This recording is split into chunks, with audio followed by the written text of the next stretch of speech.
नमस्कार, आप लाइव बिहार देख रहे हैं। मैं हूं राज मोहन तिवारी। देखिए, बिहार में 40 लोकसभा की सीटों पर चुनाव में बाजी मारने के लिए तमाम राजनीतिक दल पूरे दमखम के साथ मैदान में उतरे हुए हैं। पहले चरण के 4 सीटों पर चुनाव की समाप्ति के बाद अब तमाम राजनीतिक दल दूसरे चरण में होने वाले 5 सीटों की लड़ाई में पूरे दमखम के साथ अपने उम्मीदवार को जिताने के लिए जीतोड़ मेहनत करते दिखाई दे रहे हैं। एक तरफ तेजस्वी यादव और मुकेश सहनी की जोड़ी INDIA गठबंधन को जिताने के लिए पूरा जोर लगाए हुए है, तो वहीं दूसरी तरफ NDA खेमे में बिहार के मुख्यमंत्री नीतीश कुमार के साथ ही PM मोदी और अन्य बड़े नेता बिहार में लगातार कैंपेनिंग करते नजर आ रहे हैं। लेकिन आज हम बात खगड़िया लोकसभा सीट की करने जा रहे हैं, इसलिए क्योंकि वहां के मौजूदा सांसद महबूब अली कैसर, जो कि लोजपा के टिकट पर बीते 2 चुनावों से सांसद बन रहे थे, इस बार उनका पत्ता साफ कर दिया गया। लोजपा रामविलास ने वहां से NDA खेमे से राजेश वर्मा को उम्मीदवार बनाया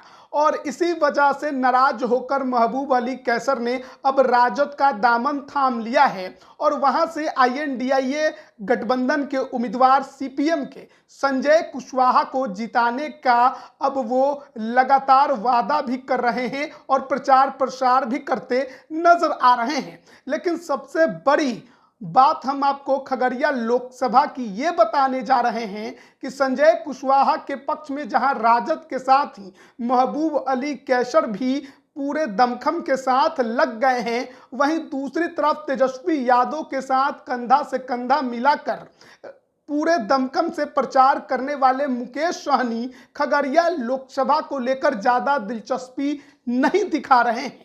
ये बड़ी खबर निकलकर सामने आई है। जिस तरीके से बीते कई दिनों से वहां पर चुनावी कैंपेन चल रहा है, उसके बाद से हर नेता का चेहरा वहां पर दिखाई दिया है। खुद तेजस्वी यादव भी खगड़िया पहुंचकर CPM के उम्मीदवार संजय कुशवाहा के लिए वोट मांग चुके हैं, लेकिन अब तक मुकेश सहनी खगड़िया क्यों नहीं पहुंचे हैं। और खबर तो कई और भी निकलकर सामने आ रही है कि मुकेश सहनी के कार्यकर्ता भी संजय कुशवाहा का साथ देने को तैयार नहीं हो रहे हैं। सबसे पहले हम आपको बता दें कि खगड़िया लोकसभा सीट पर चुनाव तीसरे चरण में होना है, यानी कि 7 मई को जब झंझारपुर, सुपौल, अररिया और मधेपुरा में भी वोट डाले जाएंगे, तो फिर खगड़िया में भी 7 मई को वोटिंग होगी। यहां नामांकन की प्रक्रिया संपन्न हो चुकी है, लेकिन अब जब चुनावी रैलियों का दौर है, तो हाल ही में महागठबंधन या कहिए INDIA गठबंधन में शामिल हुए VIP पार्टी और उनके सुप्रीमो मुकेश सहनी खगड़िया को लेकर आखिरकार इतना उदासीन क्यों है? क्योंकि नामांकन के दौरान भी उन्हें बुलाया गया, समय लिया गया था, लेकिन वो वहां पर नहीं पहुंचे। उसके बाद मुकेश सहनी माले के उम्मीदवार संदीप सौरभ के लिए उनसे मुलाकात करने नालंदा पहुंच गए, लेकिन अब तक खगड़िया को लेकर आखिरकार वो इतना उदासीन क्यों बन रहे हैं? ये बड़े सवाल खड़े हो रहे हैं। क्या खगड़िया में INDIA गठबंधन की हार के लिए मुकेश सहनी काम करना चाहते हैं? क्या वहां के उम्मीदवार को जिताने में वो मदद नहीं करना चाहते हैं? क्या खगड़िया की राजनीतिक भविष्य को अपना वो बचाने की कोशिश में लग गए हैं? क्योंकि याद होगा आपको कि जब मुकेश सहनी पिछली बार 2019 के लोकसभा चुनाव में खगड़िया से उम्मीदवार बने थे, इसी महागठबंधन के VIP के टिकट पर वो लड़े थे, चुनाव हार गए थे।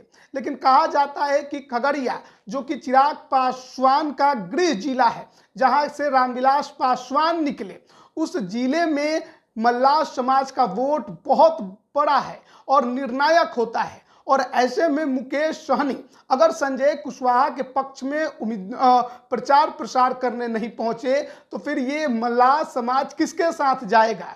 क्या वो महागठबंधन के साथ रहकर संजय कुशवाहा को वोट करेगा, या फिर जिस तरीके से अब तक वहां चुनाव होते आए हैं और जिस तरीके की राजनीति करके रणनीति बनाकर वहां चुनाव जीते गए हैं, उसी प्रकार से होगा? यानी कि लेन देन, गिफ्ट, ये तमाम चीजें खगड़िया लोकसभा में देखने को मिलती है। और मुकेश सहनी की राजनीतिक शुरुआत भी खगड़िया से हुई। 2019 में जब उन्होंने यहां से चुनाव लड़ा था तो उन्हें 2,61,623 वोट हासिल हुए थे, लेकिन उनके सामने लड़ रहे एनडीए से लोजपा उम्मीदवार महबूब अली कैसर को 5,10,193 वोट हासिल हुए थे। यानी लगभग 2,40,000 के आसपास के मतों से मुकेश सहनी को वहां पर हार झेलनी पड़ी थी। और उसके बाद खगड़िया लोकसभा के अंदर ही आने वाले सिमरी बख्तियारपुर से वो विधानसभा का चुनाव लड़े और वहां क्लोज फाइट में वो चुनाव हार गए थे। तो खगड़िया की राजनीति मुकेश सहनी ने बीते 2 चुनावों में की है। दोनों चुनावों में उन्हें मात खानी पड़ी है। लेकिन अगर यहां से INDIA गठबंधन के उम्मीदवार संजय कुशवाहा इस बार 2024 में जीत गए तो क्या मुकेश सहनी के लिए खगड़िया का रास्ता आगे खुला रहेगा?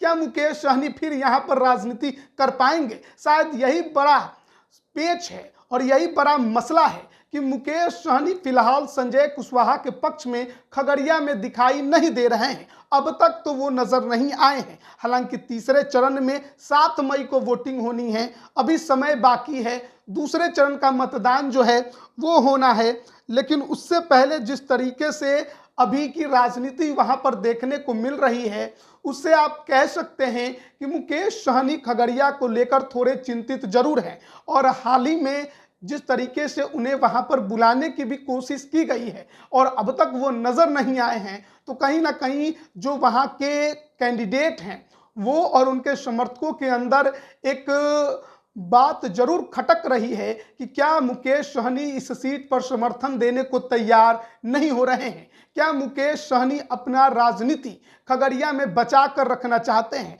और सवाल है कि मुकेश सहनी आखिरकार क्या फैसला करेंगे? क्या तीसरे चरण की वोटिंग के दौरान वो खगड़िया पहुंचेंगे? क्योंकि अब तक तो उन्हें कई बार आमंत्रण भेजा गया, स्वीकार भी किया, लेकिन पहुंचे नहीं हैं। अब सवाल खगड़िया लोकसभा में बड़ा है। इस बार लोजपा के तरफ से चिराग ने युवा भागलपुर के पूर्व डिप्टी मेयर राजेश वर्मा को उम्मीदवार बनाया है। उनको लेकर क्षेत्र में नाराजगी बहुत ज्यादा है। एक तो बाहरी का ठप्पा उन पर लगा हुआ है, साथ ही साथ जिस प्रकार के उनके अब तक के अतीत हैं वो भी उनका पीछा नहीं छोड़ रहे हैं। और ऐसे में माना जा रहा है कि खगड़िया में लड़ाई जो है वो इस बार बेहद कांटे की हो सकती है। हालांकि महबूब अली कैसर के RJD के साथ आ जाने के बाद संजय कुशवाहा के लिए माना जा रहा है कि ये राहत भरी खबर है। वो अगर निर्दलीय नहीं लड़े हैं तो संजय कुशवाहा को ज़्यादा दिक्कत नहीं होगी और उनके जो वोटर हैं वो और ज़्यादा बढ़ेंगे। लेकिन अगर मुकेश सहनी खगड़िया नहीं पहुंचते हैं, खगड़िया से दूरी बनाए रखते हैं, वहां प्रचार करके अपने वोटरों को गोलबंद नहीं करते हैं, तो संजय कुशवाहा को एक बड़ा झटका खगड़िया में लग सकता है। लेकिन सवाल है कि मुकेश सहनी आखिरकार खगड़िया से दूरी क्यों बना रहे हैं? निमंत्रण भेजने के बावजूद भी आखिरकार वहां प्रचार में क्यों नहीं पहुंच रहे हैं? जो तेजस्वी के साथ हर जगह पहुंचे वो आखिरकार खगड़िया क्यों नहीं पहुंचे? क्या खगड़िया की राजनीति में तो मुकेश सहनी की दिलचस्पी अब भी बाकी है और आगे भी क्या वो खगड़िया की ही राजनीति करना चाहते हैं? और इसीलिए शायद वो अपने भविष्य को देखते हुए रणनीति के तहत खगड़िया से फिलहाल खुद को दूर ही रख रहे हैं। अब देखना होगा कि आगे जब प्रचार प्रसार का दौर बढ़ेगा तो उस समय मुकेश सहनी क्या फैसला करते हैं और क्या वो खगड़िया में संजय कुशवाहा के लिए वोट मांगते हैं या नहीं। बने रहिए लाइव बिहार के साथ, तमाम अपडेट हम आप तक पहुंचा रहे हैं। आप सभी का बहुत बहुत धन्यवाद। लाइव बिहार YouTube पर सब्सक्राइब और Facebook पर लाइक जरूर करें।